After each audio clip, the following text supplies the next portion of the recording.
Okay, so praise God. Good morning. Glory to God. Thanks God. Genesis chapter 28, verse 11 hanggang 22.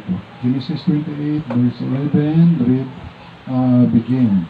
And he lighted upon a certain place and tarried there all night, because the sun was set, and he took of the stones of the place, and put them for his pillows, and lay down in that place to sleep. And he dreamed, and behold, a ladder set up on the earth, and on the top of it reached to heaven. And behold, the angels of God ascending and descending on it. And behold, the Lord stood above it, and said, I am the Lord God of Abraham thy father, and the God of Isaac. The land whereon thou liest, today will I give it unto thy seed. And thy seed shall be as dust of the earth, and thou shalt spread abroad to the west, and to the east, and to the north, and to the south. And in thee and in thy seed shall all the families of the earth be blessed. And behold, I am with thee, and will keep thee in all places whither thou goest, and will bring thee again into this land. For I will not leave thee until I have done that which I have spoken to thee of. And Jacob awake out of his sleep, and he said, Surely the Lord is in this place, and I knew it not. And he was afraid, and said, How dreadful is this place! This is none other but the house of God, and this is the gate of heaven.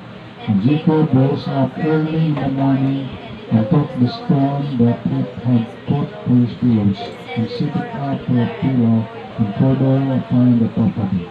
And he called the name of that place Bethel, for the name of that city was called Luz at that place.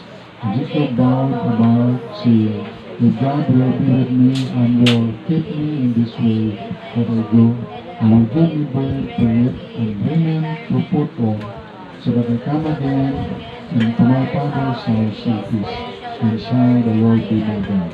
And this stone which I have set for a pillar shall be God's house, and of all that thou shalt give me, I will surely give the tenth unto thee. Ang title ngayon ay God is good to Jacob or Israel. God is good to Jacob or Israel. Let's pray. Our God, our loving Father in heaven, Lord, thank you sa iyong salita. Ang nabasa, patawad sa mga friends. Our heart, sweet Holy Spirit, help us, help me. Sa pag-intindi ng bawat isa sa mga salita, meron na po din ng mga spiritual blessing. With your actions, thank you. Sweet Holy Spirit, gabay na kami pagpalain dito sa isipin sa online in Jesus Christ's name. Amen. Amen. God is good to Jacob or Israel. Si Jacob ay dumating sa isang lugar at nagpalipas siya ng gabi. Kumuha siya ng bato, ginawang unan ng bato. Naiga at kaya yung place na yun ay unique, di ba? Na may ganun klaseng bato na pang-unan. Unlike dito sa Aklan River, di ba?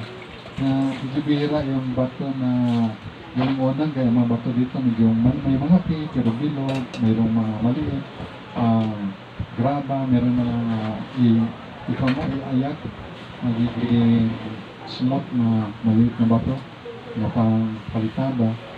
Pero doon sa lugar na yon na ni Jacob na napuntahan ay may bato na ginawa niyang unan. Kasi yung bato mahaba, tapos mapanta, no? Flat. Yun, batong unan. Ginawa niyang unan yung bato. Kaya sa verse 2, sabi doon, sa Genesis 28 verse 2, naginip siya, he dream, and he looked, and behold, verse 29 arrived, so 28 verse 2, sabi sa verse 12, and he dream, maging patay, lagay mo, and he dream a dream, sabi daw sa verse 12, and he dreamed, and behold a ladder, siya ay nanaginip. Nanaginip siya. He dreamed si Jacob na naginip. Isang hagdan na ang puno ng hagdan ay nasa lupa, pero yung dulo ng hagdan ay umaabot sa langit.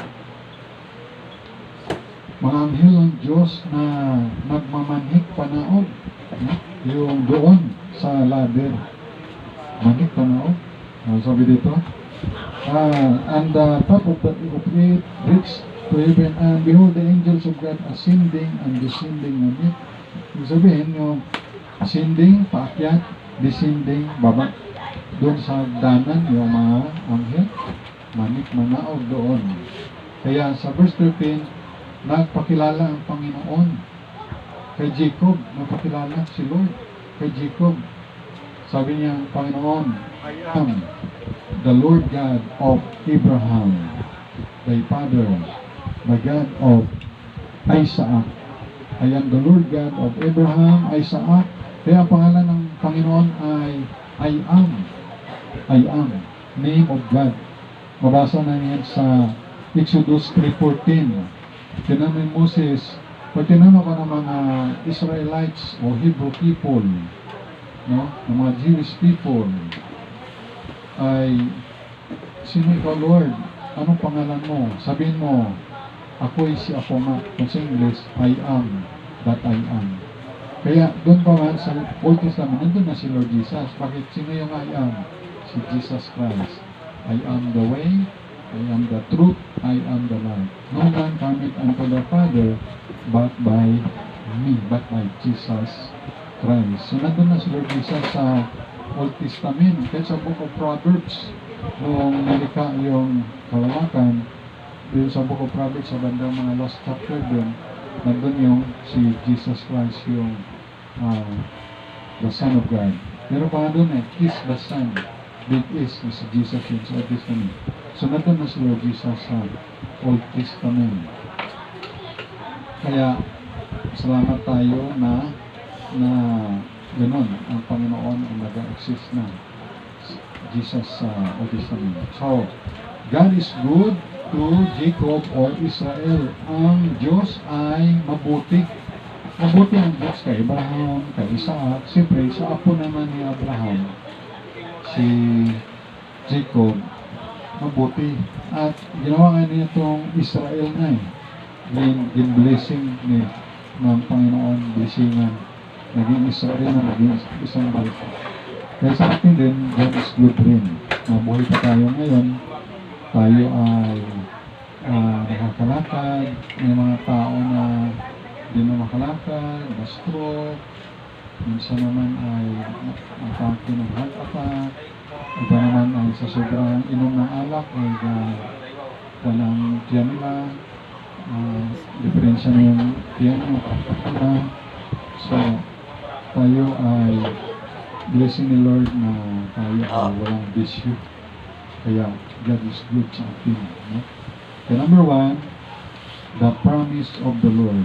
The promise of the Lord sa verse 13. Genesis 28 verse 13. Ito ang promise ni Lord. And behold, the Lord stood above it. And behold, I am the Lord God of Abraham, the father, and the God of Isaac. The land whereon thou liest, yung lupain na iyong hinigaan, to thee will I give it. So, bibigay ko sa iyo to, and to thy seed, sa iyong lahi. So, yan ang promise ng Panginoon. Kaya yung lupa na lugar na yon ay siyempre yung Canaan. Hanggang ngayon yung pinag-agawa nila. Sabi doon, yung lupa na to, to thee will I give it, and to thy seed, sa iyong mga anak. Ang lupa ng Canaan, yung promised land, until now, ay yung mga lupa na to ay mayroong land dispute. Hanggang ngayon, pinagagawan nila sa Gaza, sa West Bank territory.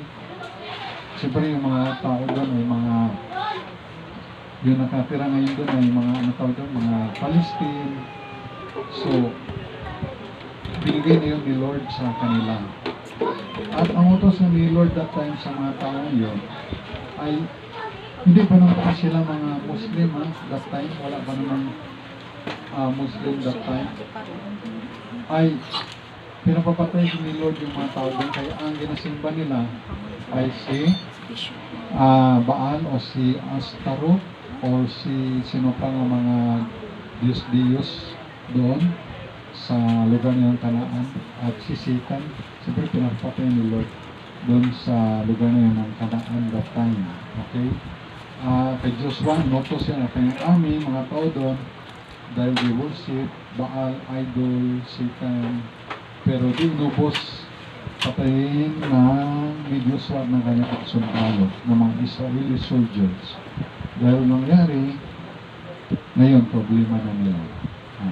Pero ngayon naman ay sa grace period na hindi na pwede yung ay utos ko ni Lord, patayin nga pa ba niya. Hindi na ngayon dahil nasaray na ni Lord Jesus na ay hiyaan na lang kung sila ay maging believer ni Lord Jesus, masisig na sila. So parang na sila. Grace period na tayo. So, praise the Lord, we're in the grace period na kaya na sila mabuhay, kaya makakilala sila sa Panginoong Jesucristo at mabago ang buhay nila at makilala nila yung tunay na Diyos na the true God, si Lord Jesus Christ. So, kaya nga ang Diyos ay Diyos ng mga buhay. Imagine, no? Si Abraham, ang Diyos na, si Yahweh, tapos Diyos ni Isaac, ni Jacob, ilang generation na nakamatay na, pero ang Diyos ay buhay parang ganoon din sa atin. Ang Diyos natin ay buhay, si Yahweh. Ang ibang name pa na yan, Elohim, Adonai, El Shaddai, Jehovah, siyempre Lord, Jesus Christ. Kaya the promise of the Lord. Sa verse 14, and thy seed shall be as the dust of the earth. Yung iyong mga anak, kay si Abraham, ay sa akin, si Jacob, ay kasindami ng mga alikabok sa lupa of the earth. And thou shall spread abroad to the west. So sila mag-spread abroad sa west. Kaya marami mga Jewish sa Amerika and to the east. Dito rin sa mga Australia, marami rin mga Jewish, mga taga-Israel, at sa north, mayroon din sa Russia, sa Europe, and to the south. Siyempre, may mga Jewish din doon sa Brazil, Argentina. So, paano sila? Watak-watak din sa Africa. And in thy seed shall all the families of the earth be blessed. At dahil sa iyo, ang lahat ng pamilya sa sanlibutan ay maging mapalad. Bakit? Because of Jesus Christ. So lahat ng mga pamilya, bansa, mag-isip dahil sa pamilya mo, dahil sa galing sa pamilya mo, doon magmumula si Lord Jesus Christ, yung Savior, yung Messiah. At sa end times, yan yung regathering of the Jewish people, yung sa pangapalagtandaan sa huling araw, lahat ng mga Jewish people sa north, south, west, east, regathering, ipangipon sila. All the families of the earth be blessed because of Lord Jesus Christ, a Jew, sa lahi ni Abraham, Isaac, ni Jacob, at kay Judah. Every nation, people, si Lord Jesus and Diyos ay blessed. So, presence. Number 2, the presence of the Lord. So, verse 15. Verse 15, presence of the Lord. So, verse 15, and behold, I am with thee, and will keep thee in all places, whither thou goest, and will bring thee again into this land, for I will not leave thee, and I have done, I have spoken to thee of. So, number 2, the presence of the Lord. Yan ang promise sa atin. Also, the presence of the Lord. The presence of the Lord sa verse 16, sa lagay doon, and he was afraid and said, how dreadful is this place, this is none other but the house of God, and this is the gate of heaven, bahay ng Diyos. At yung kanyang bato na higaan unan ay binusan nga ng oil, yung oil used for authority, anointing the new king. King's Head. Kaya tinawag rin itong lugar na to, the place of God Bethel, means the presence of God. Na nag-usap, nagkipag-usap sa kanya, Panginoon, the place of God Bethel. Nakita niyo naman, na lugar, paborito ng Baptistas, favorite place of resting sa pagpahinga. Bethlehem naman, birthplace of Jesus. Kaya the presence of the Lord. Kaya nga, ang presensya ng Panginoon sa Matthew 28 verse 18 to 20, no go, no lo. Ano yung go? Humayo, preach the gospel. Tapos, no go, no lo. Ano yung lo? And lo, I am with you always, even unto the end of the earth. Ibig sabihin yung promise ng Panginoon na kayang presensya ay yung lo, I am with you always, even unto the end of the earth. Kaya kung no go, no lo, ibig sabihin kung gago ka, may lo yung presence ng Panginoon. And then the last, the provision of the Lord. Sa verse 20, and Jacob bowed above. Nagbowed siya, nangako siya, nag-promise. Ang bow kasi ay totoo pa rin man. Kasi una, nagbow ako, si Lord, mag-Bible school ako. Maka-take mo na ako ng CPE board exam. Makapasa o hindi. Bible school na yun. So, nag-take na ako. And then, Bible school na ako. Kasi nagbawa ko eh. Kung may mga offer ng trabaho doon sa Asian Bank. Sa Asian Bank, may offer. Pero, naboringan ako. Kasi nakaupo lang sa computer. Parang sabi ko, maghapon, ganito ang gagawin. Lunes hanggang Biyernes. O Sabado pa, pag may overtime. Tapos, sasakay ka sa 3 rides sila. Tapos bus, tapos nakatayo lang sa bus, natayo ka hanggang puntang Makati, from Hilpuyat, LRT Station. Tapos isipin ko, ganito na ang buhay, from Monday to Saturday or Friday, parang kapagod. So mas maganda ko sa probinsya na magtrabaho, no? Pero isip ko, ay may bawa ako sa Panginoon. So hindi na ako nagtrabaho. Diretso na rin ako, paano ako ng Bible school na libre. At kaya nakapag-Bible school na lang. Sa akin, personal yan, nagbaw. Yan si Jacob naman, may baw siya. Sabi niya, anong baw? If God, kung ang Diyos ay isa sa akin, and will keep me in this way, ingatan ako ng Panginoon sa itong daanan na to, kung saan ka pupunta, sasamahan ako ng Panginoon, saan ako gagawin. At kung bibigyan ako ng Panginoon ng tinapay para makain at raiment o damit na isusuot, simple lang ang ni Jacob, no?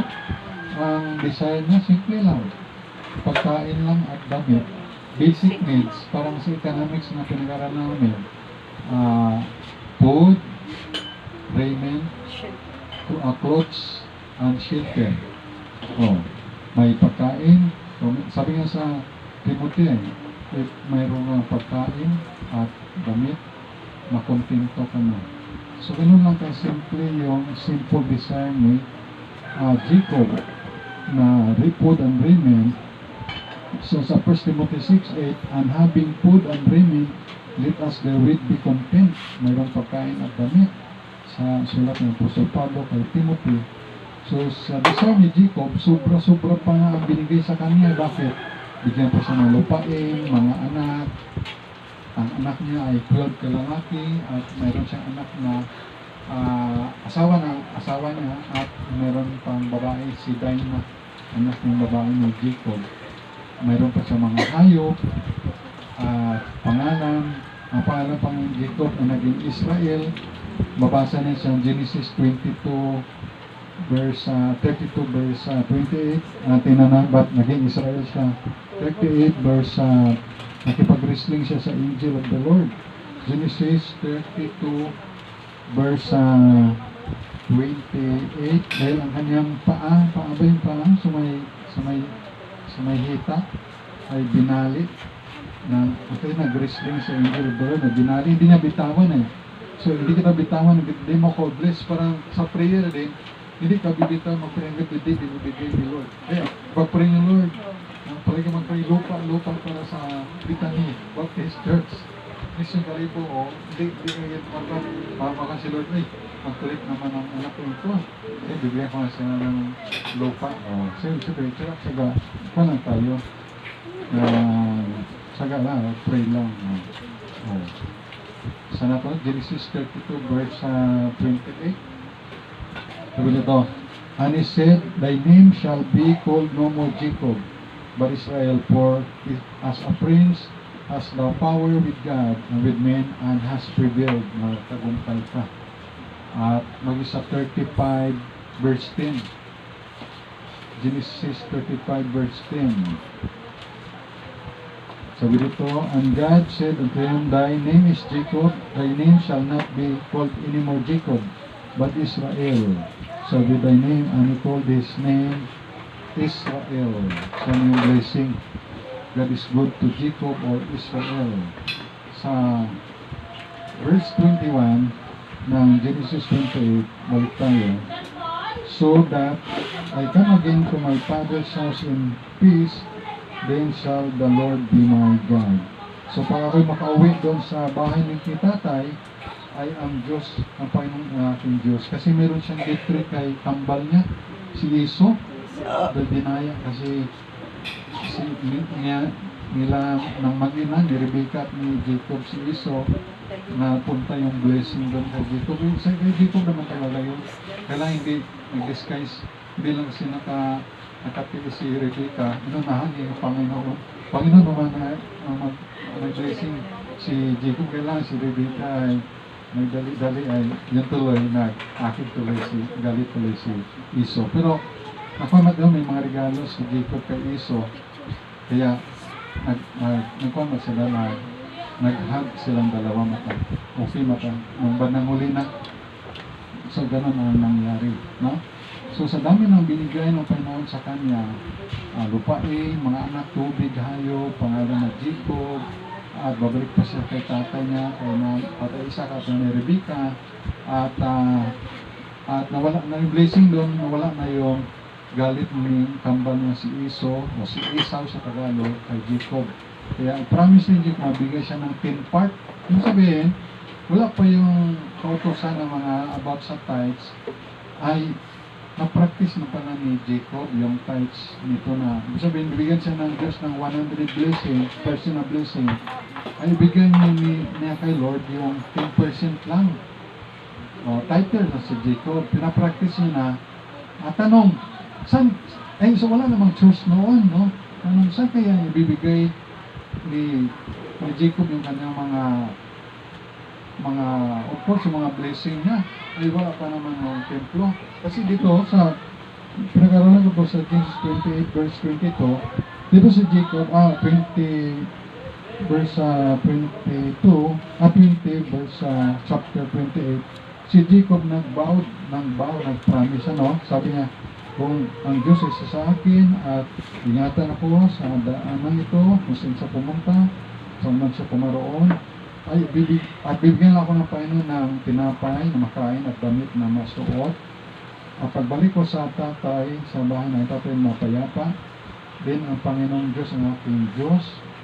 At itong batong ito, which I have set for a pillar, yung bato na kanyang ginawang higaan, ay binuhusan ng oil, at ginawa ng haligi, at palatandaan sa God's house, ito ang bahay ng Panginoon. At lahat ng ibibigay sa kanya, thou shalt give me, I will surely, kung ano bibigay ni Lord, ay totoo na yung tent doon, ibibigay niya rin sa Panginoon. So, ibig babalik niya sa Panginoon yung tent. Tanong, kailangan ba rin ng Panginoon yun? Sa Panginoon naman galingan namin ang Panginoon naman ibibigay. So, ang pan doon, ang purpose doon, ibibigay niyo yung tent para yun sa mga naglilingkod sa Panginoon. Ay, wala namang pan noon, wala namang templo, wala pang church. Kaya ibibigay, naalala ko si Melchizedek, di ba? Si Melchizedek ay lahat ng na-spoil nakulimbat na samsam sa pagira ni Abraham ay binigay niya kay Melchizedek yung 10 part. Hindi pa nga niya kung anong income eh. Sa school lang yun, no? Binigay. So, bis napapractice na pala nila noon din yung itong 10 part. So, si Jacob, malamang, siyempre doon nga ibibigay yun. Siyempre, from Abraham, sa Jacob. Siyempre, si Melchizedek, may mga disciples rin yan. May mga followers. So, doon malamang ibibigay rin ni Jacob yung sa sino pamalitan ni Melchizedek, mga disciples. At mga kumbaga ay mga Panginoon, yung mga tawag niya, yung mga worker ng Panginoon. Kumbaga sa time naman natin, mga naglilingkod sa Panginoon, mga preacher, pastor, evangelist, servants of the Lord, mga magagala ng Panginoon. Kaya ang provision ni Lord ay bastante for temporary life, even our eternal life. Ano ang temporary life? Food, raiment, shelter, water, and economics, basic needs. So, sa akin naman, pinapractice ko rin ito siyempre. Sobra-sobra pa nga ikaw, allowance ko, support. Siyempre, offering ko man. Tapos gamitin mo sa ministry. Pero sa inyo, siyempre, hindi man nyo bigay kanan. Paano? Huwag mo nyo bigay kanan. Siyempre, panggastos sa school. Ang bigas. Pambayad sa kuryente. So, ibig sabihin doon, ay yung para kay Lord lang yung bahagi. So, hindi natawa na pa. Kaya, tama mataron na sa ministry mata, alam mo, pupunta naman sa ministry ay walang Christian doon. Pero yung ibang bihay, ginawa na nilang negosyo, no? Kahit yung ibang mga tuming nga rin ay, church mo na, ibang mga negosyo ay, may punto riba ka rin ay, riba mo tayo matuday, nagpayaman na sila. Isa may mga pastor sa Amerika, may mga aeroplano, may mga private jet plane, mga salakyan, mga maganda. Kaya sa Pilipinas, may mga naman doon. Pero yakat lang dito sa atin ay, alam na natin na hindi ganon ang nangyayari, di ba? Dito ay, yan, ginagamit natin dito, even sa ating pagkain at mga bayarin. Ay, tutusin yan, kung hindi kasama aming giving may mananalin ay atong giving mga 400 or 500 more or less. At yun, ginasupport pa natin. So, no question nyo rin nga, Pastor, saan yung record natin? Wala pa na, walang record, di ba? Kaya pa na nga yung deficit. Over deficit na, di ba? So, wala na kay alam mo naman na kung negosyo, alam mo kung negosyo, lugi tayo, lugi lagi. Hindi kasi, di ba? Pumunta kayo sa mga big church. Gutom ka doon, punta ka doon, nanga ka doon, wala. Pero pag mga small mission church, ay at least sa mga church mission, hindi makakakanda pa.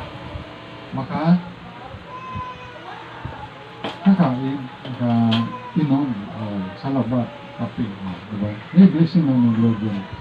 So, nag-gets niya yung ibig kong sabihin na si Jacob mismo, noon pa man ay pinapractice niya. At yun ay, may promise niya doon sa Malakay, diba? I will open you the windows of heaven. Sa Israelites yan, ha? Pero kung tayo mga Gentiles ay gawin natin yun, ay kasama tayo. Yung principle din, sundin natin, kasama tayo.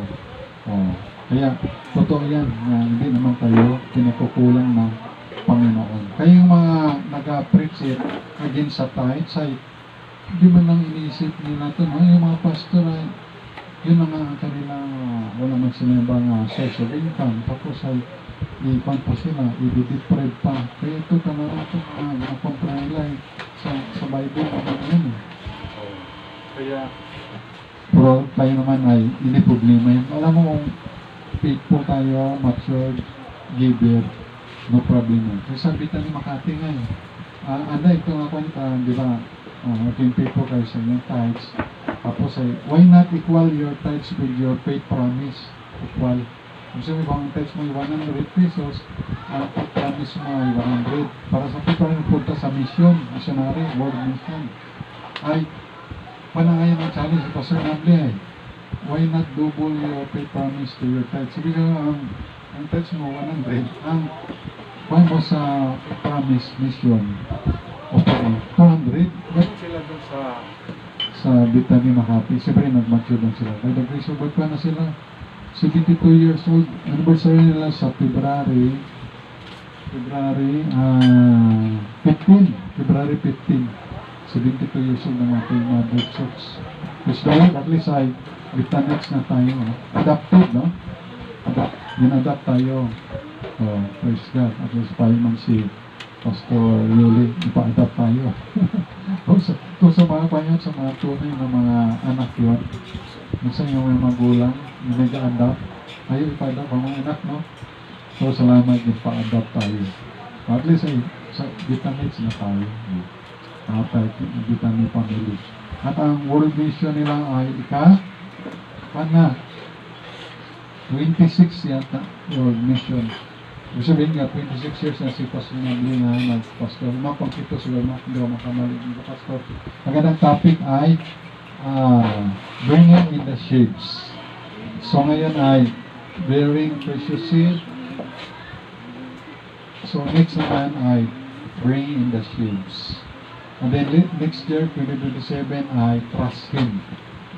Kaya kung si Apiana, palaging gusto niya ticket pa Bethany Makati, sabi ko ay mag-aeroplano, di mga 1.6 kung early ka 1 year na book kasi mga 1,000 no? So tipon na sabi ko mga 1,000 lang 1,000 lang yung airplane ticket back and forth 2,000 so dapat may mga 3,000 na baon so apat kami. So, may 12,000. So, dapat 1 year na tipon, para maka-attend world mission. Pero kayo, gusto mo mag-attend, ipon-ipon ngayon para at least makapunta tayo sa Bethany Makati. So, God will provide you. Pan lang. God is good naman sa atin. Provide naman yan ng Panginoon. Na-provide nga yung utang ni Gino. Napakamatang ko bayad for almost 5 months no? Tiring na lang tira, 488 na lang. Praise the Lord, imagine. Buti na lang, nabawasan ng mga matured na kanilang deposit. So God is good to Jacob Israel.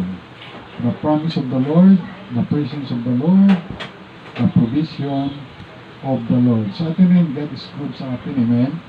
At ang promise ng Panginoon sa atin ay marami rin.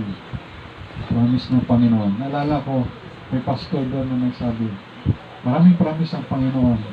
Pero walang promise, sabi niya, wala daw promise na gigisingin kanya bukas.